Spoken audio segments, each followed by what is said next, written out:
Hello, welcome back to another Elite Dangerous video, and Gamma is with us, and we're only a few weeks away from the final release on 16th of December, and I guess it's fair to say that there has been an increase in maybe some of the negativity towards Elite Dangerous, particularly on the forums, and I was thinking maybe this is probably because a few people have misconceptions about what the game is actually like.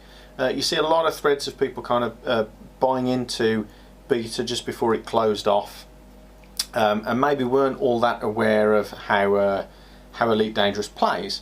So in the interests of making some more informative video to you guys, particularly those people who are contemplating buying into Elite Dangerous, I thought maybe there's some value in just going over what kind of game it is, because I think it's fair to say, it's not the game for everybody. It has a certain play style to it, and maybe that's the reason. So without meaning to sound it in a negative way, maybe if we just clarify it for some people, they'll realise that maybe it's not the game for them. So yeah, let's take a look at the game as it stands at Gamma. Now, I know some people might play the card, yeah, but you're only playing a test game, Dan, doesn't really matter, this isn't the final version. Well, I think those arguments have got to stop now, to be honest. This is Gamma. We're 2-3 weeks away from release. I think it's probably fair to say that not a lot is going to change functionally between Gamma and the final release. Yes, there'll be bug fixes, there'll be balance changes and all that kind of stuff, but I think in terms of judging the game for what it will be on 16th of December, what you see now as part of Gamma is pretty much it. Yes, we know that there's going to be further additions to the game over time, that Frontier will continue to build the game, particularly planetary landings and getting out and walking around your ships and all that kind of stuff. That's all fine and good, but the game's going to be judged on the 16th by what it looks like on the 16th. So to that end, let's take a look at the game and some of the aspects around it. So what kind of game is Elite Dangerous? Is it a simulator? Let's take the view for those simulator fans amongst you. It's a bit simulator-y, yes. Simulatory, yes. Would I call it an outright space simulator? No, it doesn't follow the laws of physics perfectly accurately, and some bits of it don't really make much logical sense. But there's enough there in terms of your ship modules and configuration, and giving you a few switches to flick to make you feel like you're kind of in that spaceship. And certainly if you've got an Oculus Rift, you feel it gets very immersive. So yes, it definitely tips its hat towards being a simulator, but I wouldn't purport it to be an outright space simulator. No, a little bit more gamey than that. Okay, is it a sandbox? Oh, well, that's going to start some conversation, isn't it? Kind of depends greatly on your definition of a sandbox, obviously. If your idea of a sandbox is unscripted gameplay, kind of invent the game for yourself really, and just go out there and do what you want, and there's no real kind of end game to drive for, then yes, it's definitely a sandbox. If you're expecting Mass Effect 4 here with cutscenes, well, not forget it, you're not going to get that. If your idea of a sandbox is kind of, you'll forgive me bringing Minecraft into this, but some people are going to think that there's a comparison to be made there. Obviously the game is nothing like Minecraft, but if your expectation of a sandbox is something like Minecraft, where the game gives you lots of mechanics and interactions between basic core principles that you can kind of mix up in so many different ways and create your own game out of that. So think of it as obviously building blocks, although I hate to use the term blocks when we're talking about Minecraft. I don't mean actual blocks.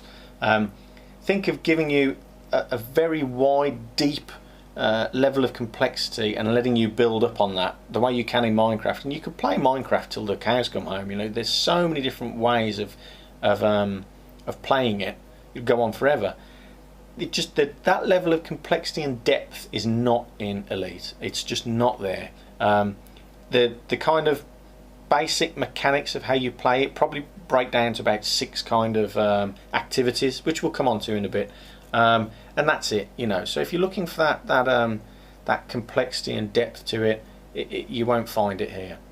If you want to go crafting stuff, go buy Minecraft, that's what it's for. That's your idea of a sandbox. It's not here. Okay. What about MMOs? What about massively multiplayer online? Well, again, comes down to your definition. That first M, massively. What do you dictate as massively? If it's any more than 32 players, all in an instance at once, interacting with each other real time, again, it's not massively in that sense here. The most you can do is play with 31 other players in an instance, and to be honest, from my experience, I have yet to experience more than maybe 4 or 5 players in one kind of shared instance with me, possibly due to my broadband limitations, to be honest. So I'm sure if you've got a fast broadband it could be a lot better, but you're not going to see battles with 100+ ships. So if that's your expectations, then forget it again. However, let's not be unfair to it. Do be honest with yourself. How many games out there really are massively multiplayer in that sense? You know, if you look at Call of Duty or MechWarrior Online, you're still limited to kind of 16, 24, 32 player instances that can interact with each other at one time. So you know, maybe some people being a bit unfair in the massively part of MMO for Elite. Okay, so would you be happy with it if you were into kind of shoot 'em ups? Now obviously from a Call of Duty perspective, a first person shooter, if you want that kind of gameplay style where you just jump in and play for 30 minutes or an hour and you just want to shoot some shit up, you know, again, it's not really that kind of game.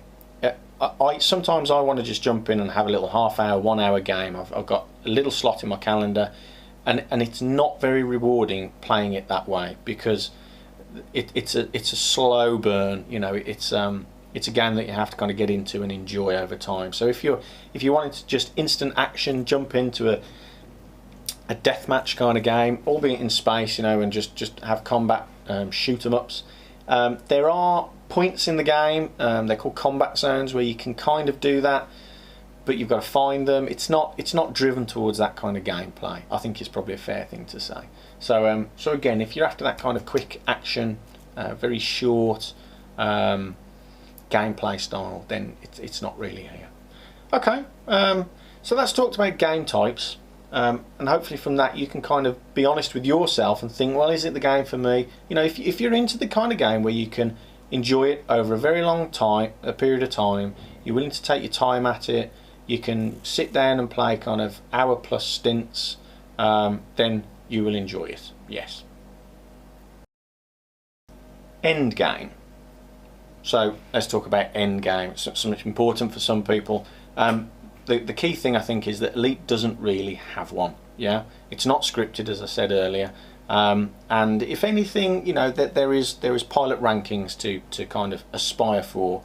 You might consider that an end game, but it'd be quite a long time playing before you reach the highest ranking of Elite, I think. But there's nothing really in terms of an end game defined. It's whatever you can make up for it. Now, that's where you've got to be honest with yourself and think, well, what do I play a game for? It might be for the credits, you know. One aspect that's probably quite popular is grinding credits up so that you can afford a fancy ship or fancy weapons on that ship, whatever.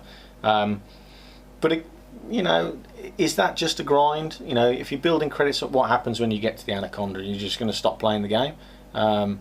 So, you know, if you need an end game, then chances are you're probably going to be disappointed because there isn't one. So you need to make it up for yourself. And I think the people who get a lot out of Elite Dangerous are the guys who just want to go and fly out into space. They want to make up their own kind of end game, if you like. They want to say, I'm going to fly to Sol, to Earth in the game because I want to see it, and then I'm going to fly to the middle of the galaxy, and then I'm going to fly to Betelgeuse Gamma 41 because I read somewhere in a book that it's blue, so I'm going to fly there and see if it's blue. Oh yes, it's blue. There we go. Now, if that's your kind of game, this is the game for you. So that sounds really bad, doesn't it? But you know, if you're after some kind of scripted point where you can walk up to and say, yes, I've finished the game, you're not going to find it. So yeah, maybe just be honest with yourself about how important an end game is for you. So I touched earlier on playstyles, of which I think there's about 6 in Elite Dangerous. I'm going to talk over the 6 very quickly, very briefly. I think the point to make is that if you're planning on, if on these 6 that I talk about, you see one, you go, you know, I just want to play the game like that, you're going to get disappointed and bored very quickly, because in isolation, each one of them gets fairly easy to master, and then it just becomes a bit of a, you know, a tedious kind of grind.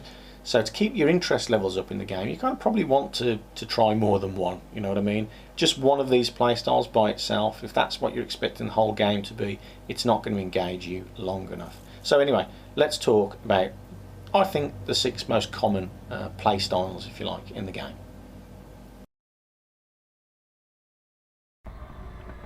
Bounty hunting. So it's probably fair to say everybody can easily understand the concepts behind this. Your primary tools are weapons, but obviously then you can kit your ship out with things like warrant scanners, which we're using here to verify additional bounty on a craft. And then, you know, you get into a fight with them, you take them down, and you get paid a voucher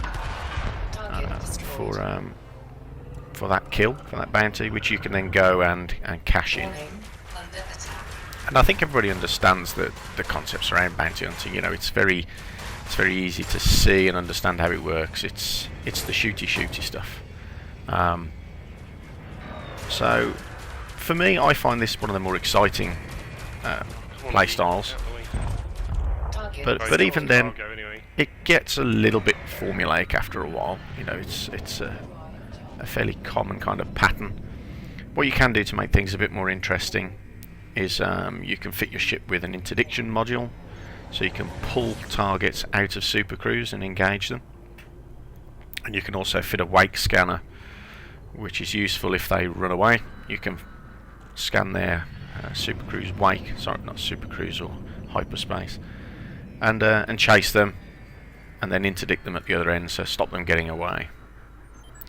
The other option you've got is these combat zones. I guess it's not really bounty hunting, but it's kind of the same play style. Yeah, you're shooting ships down for money.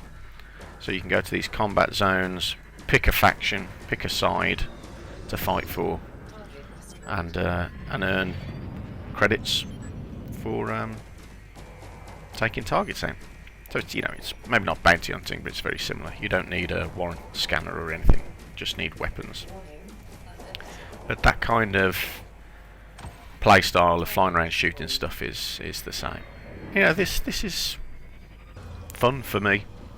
But you have to remember, everybody's games are different. You know, people want to do different things. But if you're into flying around and shooting stuff, this is probably the kind of play style that will interest you the most.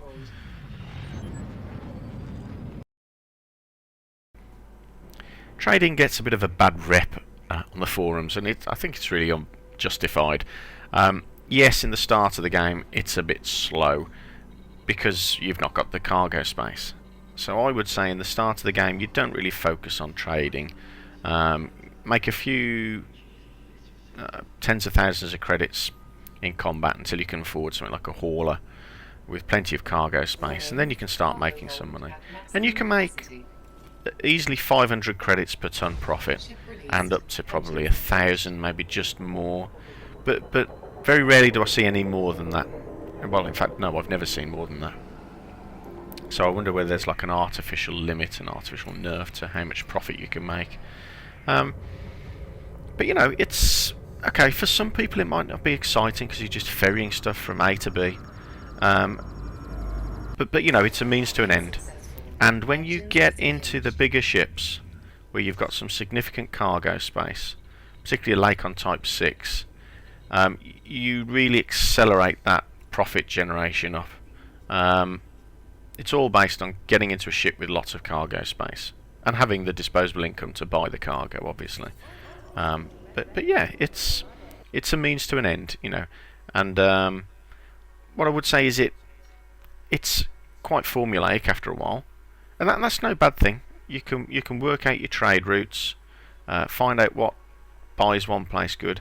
I guess one thing that's really important is one of the simplest key tools, and that's a pad and a pen, and just write everything down. Build up a list on your travels of things that you spot, and then you'll soon realise that you can make money trading quite quickly and easily. But it is that long burn, slow burn process.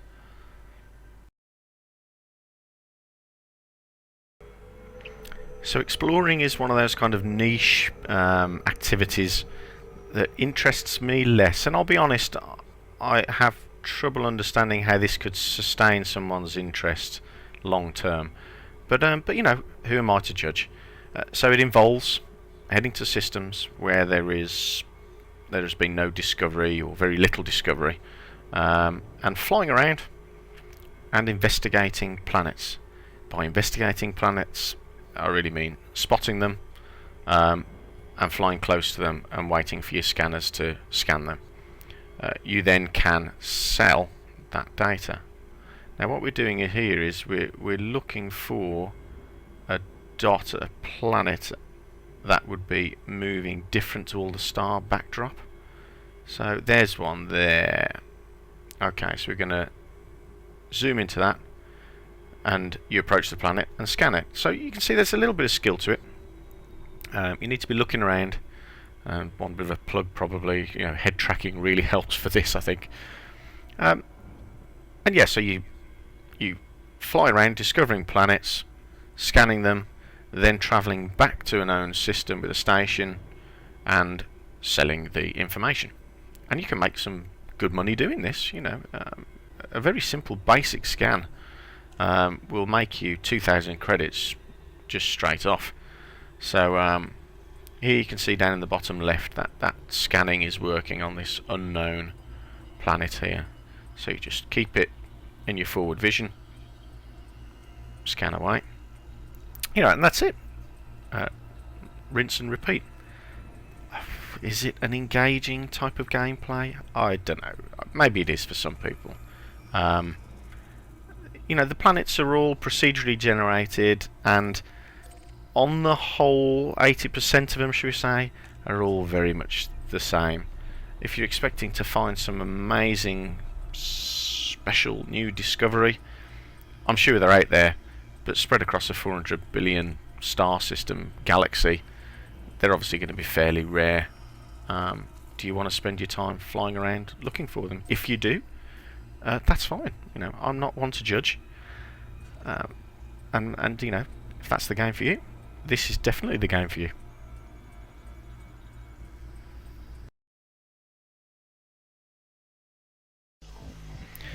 Mining gets maybe a bit of bad rep, and it's probably unjustified. I mean, it's a way of making cash quite easily. Yes, okay, it's probably fair to say it's not the most engaging of gameplay styles, shooting rocks with these things, mining lasers. You need to kit your ship out with a mining laser, which obviously takes up valuable hard points, and you also need a refinery here to split the collected ores down into their raw materials. But you know, okay, it's maybe not the most exciting of gameplay, but you can make money very quickly. Obviously it's all profit. You're collecting these little chunks that split off the asteroids. You refine them down, take them back to a station and sell them, and it's all profit, obviously. Group play wise, there's maybe a little bit of room here for some group play. You could have some colleagues accompany you and provide you with protection while you do mining, but there's no way to share the spoils easily. There's no way to transfer credits to people that have supported you. You have to transfer goods, which is just monotonous and tedious and a pointless way of doing it. But also, there's no need to go to the resource allocation sites to do this and put yourself in harm's way with pirates. You can mine anywhere where there's an asteroid. Obviously what you do want to do is pick asteroid fields that have some high value content, like silver here. So if there's any skill, it might be around just spotting which systems have those metal rich rings, and are fairly close to a system you can take it to and sell it. But really, is that a high skill? I mean, it's just, again, writing down notes on piece of paper as you travel through the galaxy, spotting these kind of metal rich systems, or rings around stars in the system, and mining them for the resources. It's there are some bugs or exploits, I guess, around you very easily respawning into a site once you've stripped an asteroid clear of its high value content. You can just respawn back in and remilk it for more. I'm sure that will be fixed at some point.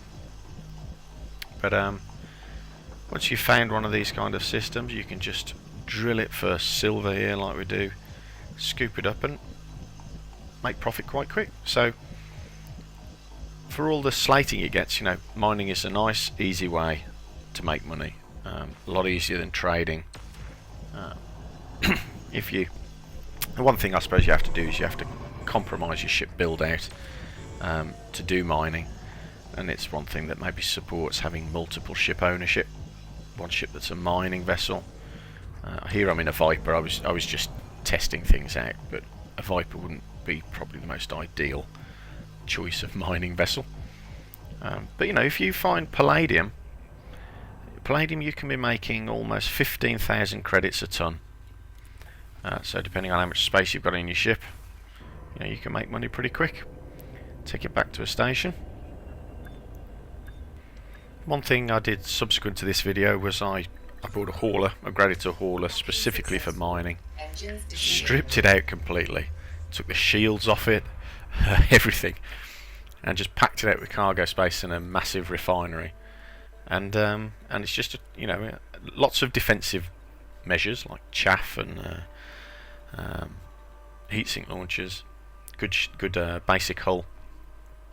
You know, you can have some fun running around in a hauler that's stripped out just for mining, and you can make quite a few credits. You can do big jump distances, go out to systems with metal rich rings, and make money quite quick.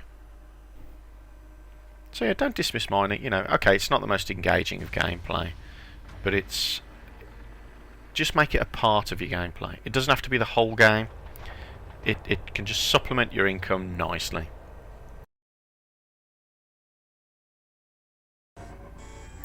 Piracy is probably one of the most compromising choices you have to make if you're going to play like this. It's obviously fairly simple. You're nicking people's cargo, either by force or you can find it lying around in open space like this. But either way, it becomes stolen. And you have to then take it to an independent or an anarchist system that's got somewhere that's got a black market, basically one of these black markets. This is old footage, but the principles are the same. And here you can see we're selling 8 tons of gold for about 33 grand a profit. So not a bad way to make a quick buck. But the reality is, to get that gold, you're searching around a lot. You're making a lot of compromises in terms of your ship build out. You need weapons, obviously. You potentially could use a cargo limpet device to pop people's cargo hatches open and steal their cargo. Or with real world players, obviously you can open comms and threaten them and sort of say, drop 10 tons of your gold or I'll blow you out of the sky. But you've got to find it. And you know, if you've only got a Viper with 8 tons of cargo space, maybe even less in some other craft, you need to be getting the high value goods to really make the return. And the minute you choose the life of a pirate, you are constraining yourselves realistically to independent anarchist systems. You're going to want to stay away from any systems with a heavy police presence. And that compromises your game a fair bit, really. It reduces the systems that you can realistically visit and hang around in, particularly some of the main stations, because the minute you get close, they'll scan you, and if they find that you're wanted or you're carrying stolen goods, you'll either get destroyed in the first instance, or you'll get an incredibly severe fine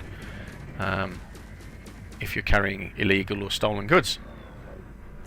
So the life of a pirate, as you can very well imagine, is a risky one. You're constantly on the search by bounty hunters, by police. You have to carefully pick where you travel. because the risk of flying into some systems just isn't worth it. And to be honest, this is the crux of it. For the reward that you generally get finding targets with high value goods, there are quicker, far easier ways of making credits, ergo mining or trading. So it's definitely a game choice. If you want to play a pirate, we come back to this point about you wanting to immerse yourself in the game, wanting to play a role. And you have to have that. If you're going to be just clinical about it and you're only driving towards making credits, you would never choose piracy. It makes very little sense for the risk versus reward, in my opinion. I'm sure some people will differ, but you know, it's an engaging gameplay style. The other thing I should mention is it would have been awesome as a group play style. You know, meet up with mates online and all go pirating. The lack of that ability to coordinate groups of friends is what really holds that back. It could have been so much more. Sharing the spoils of your takings, and I know that you can drop cargo and give it to other people without it being marked as stolen, but it's kind of a moot point with piracy. But just being able to kind of coordinate a little bit better, link your super cruises, link your frameshift drives so that you can all travel together and drop together, would have helped this so much more. Anyway, it is very engaging as a gameplay style, but you know, you just kind of have to be aware that if it's all about grinding credits to you, which I think is the wrong frame of mind to be approaching Elite anyway, then you're probably going to not be interested in piracy.